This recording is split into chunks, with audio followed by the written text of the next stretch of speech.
Zarauzko udalak 40. Basarri bertsopaper saria antolatu du, euskara eta bertsogintza sustatzeko asmoz. Hauek dira lanek sariketan parte hartzeko bete beharreko baldintzak. Bertsopaper bakoitzak gutxienez 8 bertso izan behar ditu. Gaia librea izango da.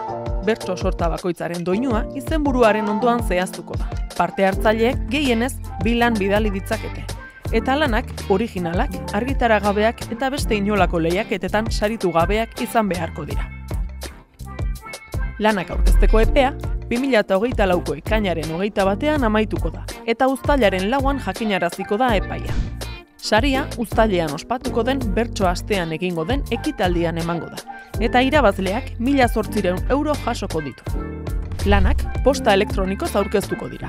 kultura@zarautz.eus helbidera bidalita. Xehetasun guztiak zarautz.eus helbidean aurkituko dituzue.